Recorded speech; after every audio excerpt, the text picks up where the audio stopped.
बच्चों ये जो क्वेश्चन नंबर 5 है, इसमें कई स्टूडेंट्स को, कई सारे बच्चों को बड़ा ही कंफ्यूजन है।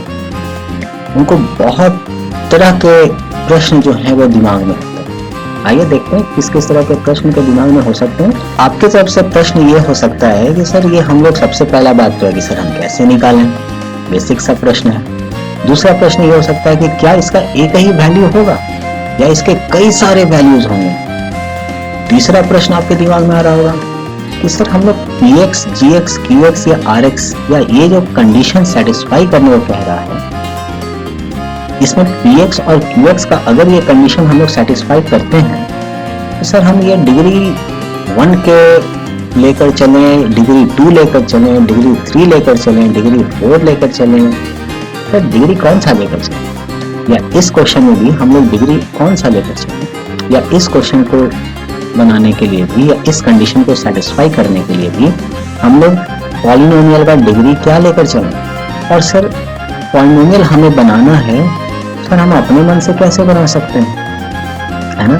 क्या ये सारे प्रश्न आपके दिमाग में भी आ रहे हैं? चलिए इन सब प्रश्नों का हम लोग सॉल्यूशन देखते हैं।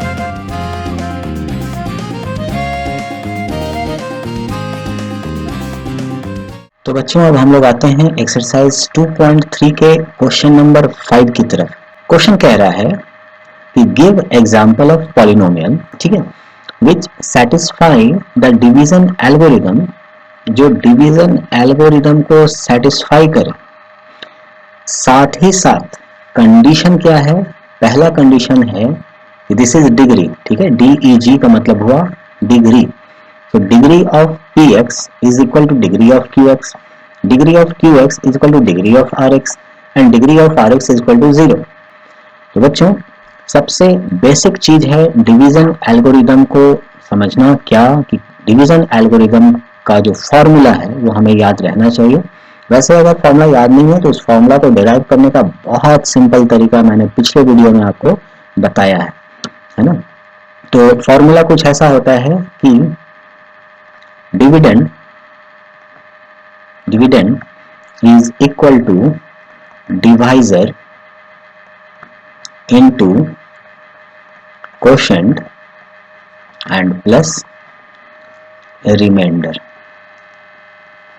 right। बच्चों डिविडेंड को ही हम लोग लिखते हैं क्या, px, ठीक है। जो डिवाइजर है इसे हम लोग लिखते हैं gx, जो कोशेंट है इसे हम लोग लिखते हैं qx, और जो रिमाइंडर है इसे ही हम लोग लिखते हैं rx, ठीक है। q is for quotient in terms of x variable, r for remainder in terms of x variable, g is for your divisor and in terms of x variable, and p is the polynomial which denotes the dividend। एक ऐसा polynomial है जो dividend को denote कर रहा है in terms of variable x, है ना। अब जो पहला कंडीशन है हम लोग एक एक कंडीशन को देखेंगे और बहुत ही डिटेल में दिखेंगे और आपके सारे क्वेश्चंस इसमें से क्लियर हो जाएंगे, है ना। हम लोग सिर्फ एक एग्जांपल नहीं बनाएंगे बल्कि मैं आपको एक ऐसा तरीका बताने वाला हूं। जी हाँ बच्चों, मैं आपको एक ऐसा तरीका बताने वाला हूं कि आप इसको किसी भी तरह से सॉल्व करेंगे और वो सॉल्व हो जाएगा, और इसे देखने के बाद, इसे समझने के बाद आपको इस क्वेश्चन में कहीं कोई प्रॉब्लम नहीं रहने जा रहा है ना। तो देखिए ये पहला कंडीशन हमारा कह रहा है कि जो डिग्री है px का, डिग्री जो है px का ये इक्वल होना चाहिए डिग्री qx के, ठीक है। ये इक्वल होना चाहिए डिग्री किसके, तो qx के। और साथ ही साथ ये कैसा कंडीशन है कि ये डिवीजन एल्गोरिदम को सेटिस्फाई करे, इसका मतलब ये डिवीजन एल्गोरिदम का कंडीशन सेटिस्फाई होना चाहिए। अब यहाँ पर ध्यान देना, आप लोग ये बात को ध्यान देना कि जब हम लोग डिवाइड करते हैं तो हमारा डिवाइजर यहां पर आता है ना, ये डिवाइजर होता है। देन डिविडेंड हमारा कहाँ आता है बच्चों? डिविडेंड हमारा यहां पर आता है, राइट। चलिए मैं रेड कलर यूज किया हूं तो इसे भी रेड कलर से ही ले लेता हूं। और यहां पर आता है कोशेंट। और जब हम लोग डिवाइड करते हैं तब आखिरी में हमें मिलता है क्या? यहाँ मिलता है हमें remainder and that is R X. ठीक है, तो ये हमारा जो डिवाइड हम लोग कर रहे हैं, ये डिवाइड करने का ये माइंड मैप है बच्चों। मैं आपको बिल्कुल एक माइंड मैप बना के बता रहा हूँ।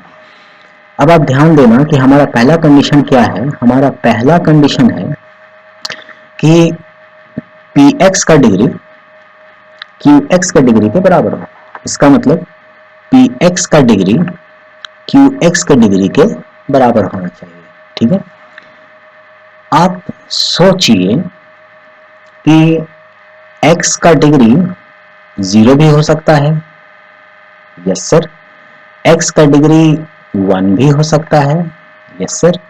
x का डिग्री 2 भी हो सकता है, x का डिग्री 3 भी हो सकता है, x का डिग्री 4 भी हो सकता है, एंड सो ऑन, है ना। x का डिग्री 0 है बच्चों, इसका मतलब क्या हुआ? मैं इसी एक जगह में ये सारा कुछ आपको सॉल्व करके दिखाऊंगा। बस आप प्रेजेंस ऑफ माइंड रखना और इसको बहुत ही बारीकी से समझने की कोशिश करना। x का डिग्री 0 हुआ, इसका मतलब क्या हुआ कि यहाँ पर कोई एक नंबर होगा, जैसे मान लो 2, जैसे मान लो 7, जैसे मान लो 9/5, ठीक है, या इसे हम -7 ले लेते हैं। ठीक है, एक प्लस हो गया, एक माइनस हो गया, एक फ्रैक्शन हो गया, हमारा कोई भी ये नंबर हो गया। हर जगह पर x टू दी पावर क्या है? 0 है, कोई प्रॉब्लम नहीं। अब आप सोचो कि हमें यहां पर एक ऐसा नंबर लेना है और यहां पर हमें एक ऐसा नंबर आना चाहिए कि इन दोनों का डिग्री बराबर हो। आप मुझे ये बताइए कि जब हम लोग 9 को डिवाइड करें 2 से तो हमें यहाँ क्या मिलता है? 2 4 जा 8 और रिमाइंडर क्या आता है? 1। अब आप मुझे ये बताइए, क्या 9 का मतलब 9x टू द पावर 0 है? बिल्कुल है ना। और x और 4 का मतलब 4x टू द पावर 0 है? बिल्कुल है। आप पूछेंगे सर ऐसे कैसे? तो बच्चों x टू द पावर 0 का मतलब होता है 1, और किसी भी नंबर को अगर 1 से मल्टीप्लाई करेंगे तो वो सेम रहता है। यानी 4x टू द पावर 0 मतलब हुआ 4 into 1, this is 4 into 1 and this is equal to 4। तो हम किसी भी नंबर को जब लिखेंगे, अगर लिख रहे हैं तो वो x टू द पावर 0 ही है। क्या ये बात आपको समझ में आई? तो अगर आप इसके लिए ऐसा लिखते हैं कि हमारा जो px है वो 9 है, हमारा जो qx है, सॉरी हमारा जो gx है वो 2 है, हमारा जो qx है वो 4 है और हमारा rx जो है वो 1 है, तो ये बिल्कुल गलत नहीं होगा। लेकिन यार आप क्लास 10th में आ गए हो तो थोड़ा तो स्टैंडर्ड रखना पड़ेगा, है ना। आप ये बच्चे वाले काम नहीं करेंगे, है ना। आपको अगर यहाँ पर पॉलिनोमियल पर ये क्वेश्चन दिया गया है तो ऑब्वियसली आपको थोड़ा तो स्टैंडर्ड मेंटेन करके चलना पड़ेगा, है ना। वैसे ये जो हम लोगों ने सॉल्व किया बच्चों, ये भी गलत नहीं है, ये बिल्कुल सही है, लेकिन एग्जाम में आप ये आंसर नहीं लिखेंगे। ठीक है, अगर बिल्कुल समय नहीं रहा, मानो ऐसा क्वेश्चन बोर्ड एग्जाम में आ गया और आपके पास बिल्कुल समय नहीं है, अब आप कॉपी देने जा रहे हो और लास्ट में मेरी ये बात आपको याद आ गई हो और यही क्वेश्चन आ गया हो, तो वैसे में अगर आप ये लिख देते हैं तो आप याद रखना एग्जामिनर आपका मार्क्स नहीं काटेंगे। लेकिन क्योंकि आप 10th में हो तो थोड़ा स्टैंडर्ड तो रखना पड़ेगा यार, तो आप बच्चों ये मत लिखना।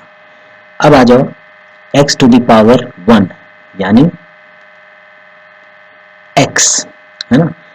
इसका मतलब ये हुआ बच्चों कि हमें यहाँ भी x मेंटेन करना है और यहाँ भी x मेंटेन करना है। ठीक है, तो हम लोग नेक्स्ट पेज पर चलें क्या, या इस पेज को ही हम लोग थोड़ा ऊपर कर लेते हैं? जी हाँ, आइए अब हम लोग यहाँ इसके बारीकी से इसको देखते हैं। अब आप सोचो कि ये हमारा एक डिवाइड करने का जो तरीका होता है, हमें px के जगह पर हमें px के जगह पर क्या लाना है, सिर्फ x का टर्म रखना है। तो अगर सिर्फ x का टर्म रखना है तो मान लो आपने लिया 5x माइनस 7, बच्चों ध्यान देना, आपने लिया 5x माइनस 7 और यहाँ इसका जो डिग्री है और कोशेंट का जो डिग्री होने वाला है, यानी ये दोनों सेम होना है। तो इसके लिए आप यहाँ भी x तो लिखेंगे ही लिखेंगे। इसका मतलब है, आप जरा सोच के देखो, थोड़ा दिमाग में आप बल डालो, फोर्स डालो, प्रेशर डालो कि यहाँ आपको x लिखना ही पड़ेगा। तो अगर x आप लिखेंगे ही तो यहाँ आपका क्या होना चाहिए, आपके पास यहाँ 5 होना चाहिए। तब तो 5 इंटू एक्स होगा तो ये 5x बनेगा और ये माइनस होकर ये कट जाएगा यहाँ, और यहाँ माइनस 7 उतरेगा। एम आई राइट? ठीक है, जरा सोचो कि ये जो टर्म है या यहाँ पर जो ये gx है, इस gx में अगर आप 5 लिखते हैं तो क्या इस gx में आप x लिख सकते हैं क्या? क्या आप x लिख सकते हैं क्या? सोच के देखो, अगर आप x लिख देंगे तो x इंटू एक्स यहाँ x स्क्वायर हो जाएगा, और x स्क्वायर अगर होता है तो यहाँ नीचे में नेक्स्ट टाइम x स्क्वायर उतरेगा, x स्क्वायर माइनस 7, और तब क्या होगा, तब ये होगा कि आपको यहाँ पर x स्क्वायर बनाना पड़ेगा, जो यहाँ x आपको लिखना पड़ेगा। ले दे करके यही होगा बच्चों कि ये आपका गलत हो जाएगा। इसका मतलब हुआ कि आप यहाँ पर x यूज नहीं करेंगे, है ना, आप यहाँ x का यूज नहीं करेंगे। तो अगर आप कोई ऐसा पॉलिनोमियल लिख रहे हैं px के लिए जो डिग्री 1 का है, डिग्री 1 का है, तो आपके लिए gx सिर्फ एक नंबर बन जाएगा। ठीक है, ओके, यहाँ पर आप फर्दर सॉल्व कर सकते हैं। इससे आप -1 ले सकते हैं और ये -5 हो जाएगा, प्लस होकर के ये -2 रिमाइंडर आ जाएगा। तो ये क्या बन जाएगा, आपका x -1 बनेगा, और आप देख सकते हैं कि ये और ये दोनों का डिग्री सेम है ना। तो इस तरह से हम लोग डिग्री 1 पर इस क्वेश्चन को सॉल्व करके देखें। आप चाहें तो डिग्री 2 भी ला सकते हैं। अब डिग्री 2 के लिए हम लोग को क्या करना होगा, अब आप सोचो कि यहाँ पर अगर हम लोग px का वैल्यू, ये जो px है, इस px का वैल्यू स्क्वायर में लेके चल रहे हो, suppose this is 7x square आपने लिया, -2x एंड प्लस सपोज 5 आपने ले लिया। ये लेने के बाद, क्योंकि क्वेश्चन कह रहा है कि हमारा px और qx का डिग्री सेम होना चाहिए, तो ये डिग्री सेम करने के लिए आप यहाँ x स्क्वायर तो पक्के से लिखेंगे, ये तो आपका होना ही होना होगा, है ना। तो अगर ये होना ही होगा तो आप यहाँ पर मल्टीप्लाई किससे करेंगे, आप यहाँ 7 से मल्टीप्लाई करेंगे। और अगर आप 7 से मल्टीप्लाई करते हैं और तब आपका यहाँ पर 7x स्क्वायर आ जाएगा। क्या ये क्लियर है? सपोज मानिए आपने यहाँ पर कहा कि मैं 7 प्लस एक्स लगाऊंगा या मैं 7 प्लस एक्स लगाऊंगी, तो x लगाने पर आप सोचिए कि यहाँ x इंटू एक्स स्क्वायर आपका x क्यूब भी बन जाता है, और ऐसे में ये पार्ट खत्म होने के बाद यहाँ पर आपका x क्यूब और -2x एंड +5 आ जाएगा। और ऐसे केस में नेक्स्ट टाइम आप फिर से x स्क्वायर का टर्म यूज करेंगे। आप ये बात समझ रहे हैं? तो इसलिए बेटर यही होगा ये देखकर कि आप यहाँ x नहीं लगाएंगे। ठीक है, तो क्योंकि आप यहाँ x नहीं लगाएंगे, यहाँ x क्यूब नहीं आएगा, और ये जो आपका पॉलिनोमियल बनने वाला है इसे हम डिवाइड करके देखते हैं। तो 7 यहाँ अगर हम रखे हैं, हम लोगों ने रखा है, और ये -2x है, तो नेक्स्ट हम लोग इस पर क्या करने वाले हैं, क्या हम इस पर -7 से -x से मल्टीप्लाई कर सकते हैं? आप कहेंगे कि सर अगर इसे -x से मल्टीप्लाई कर देंगे तो ये तो हो जाएगा -7x, और -7x जो है हमें प्लस मिल जाएगा और +5x मिल जाएगा, तो 5x हो करके तो फिर ये उससे बड़ा हो गया, तो सर ये तो हम लोग कर नहीं सकते। ठीक है, तो इसका मतलब ये हुआ कि हमारे पास इसका जो वैल्यू है वो ये रिमाइंडर के तौर पर बच जाएगा, और ये जो है हमारा क्वोशंट के रूप में आ जाएगा। तो अगर हम लोग इसको px माने हैं तो ये हमारा qx हो जाएगा।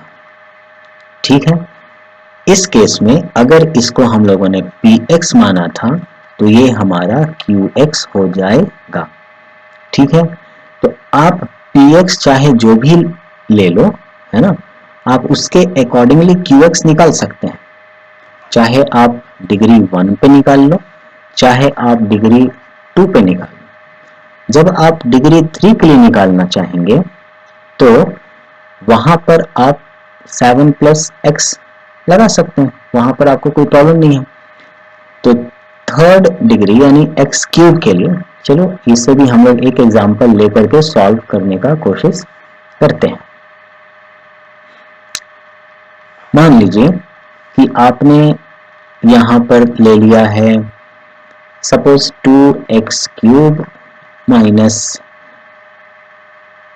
5x² + 7x - 9 सपोज, और हम लोगों को px का डिग्री और qx का डिग्री सेम लाना है, तो ऑब्वियस सी बात है बच्चों, यहाँ पर आप x³ जरूर लिखेंगे, और x³ लिखने के लिए हम लोग यहाँ पर 2 लिख देंगे।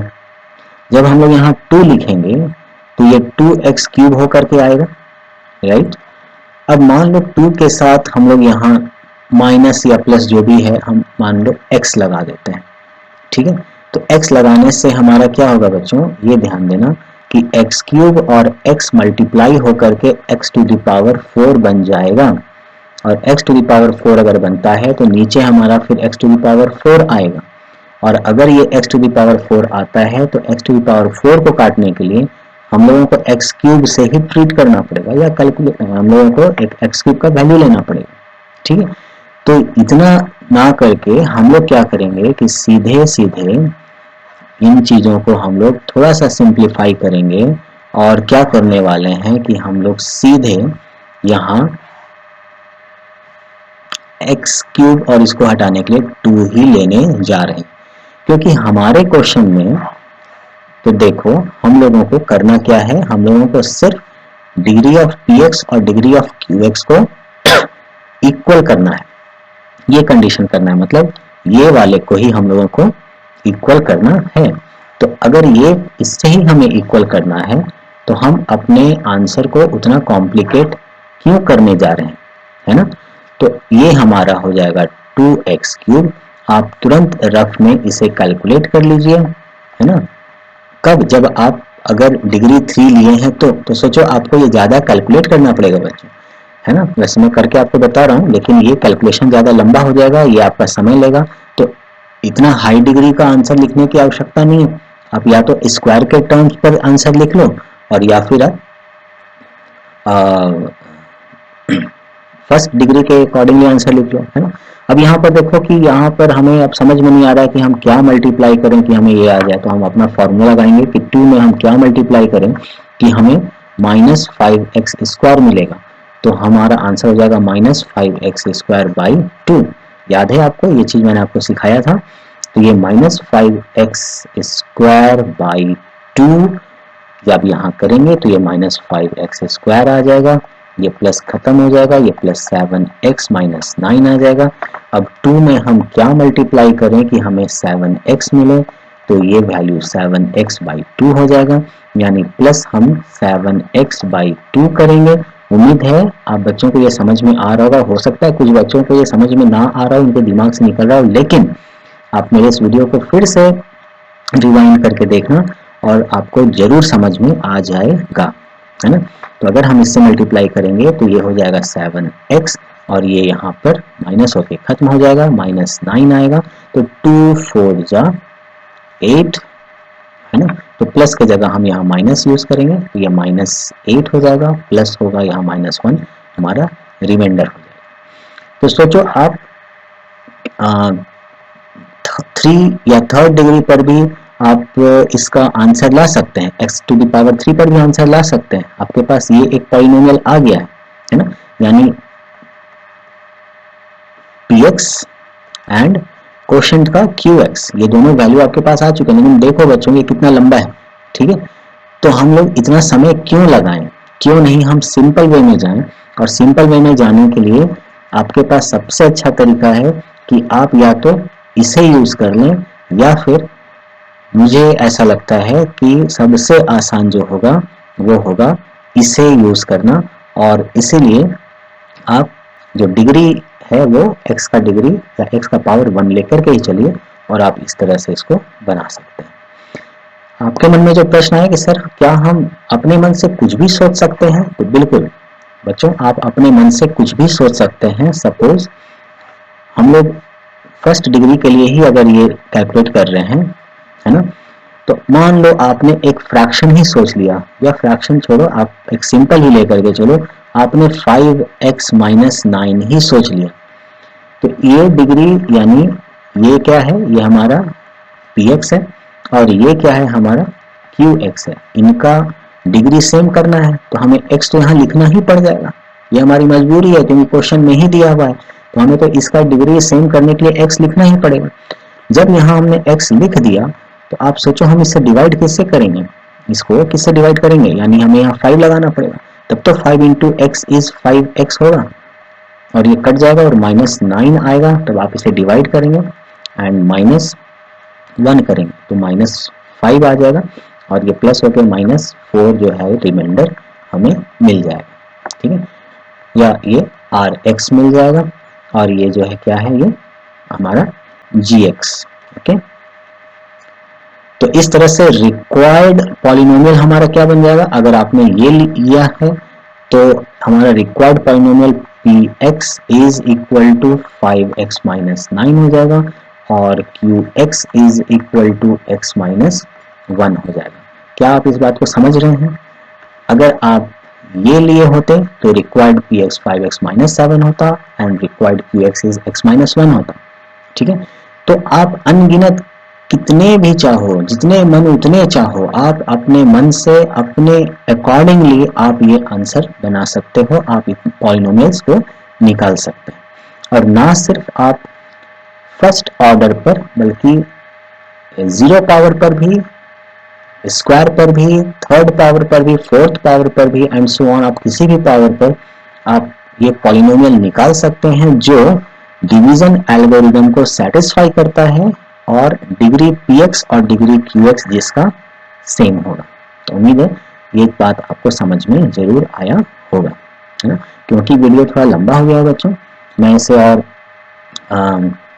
नहीं रखूंगा, और मैं आगे का जो 2 क्वेश्चन है, ये सेकंड और थर्ड, ये मैं नेक्स्ट वीडियो में आपको बताने की कोशिश करूँगा। आपके अपने इस चैनल कर प्रयास को लाइक, सब्सक्राइब एंड शेयर ज़रूर करें।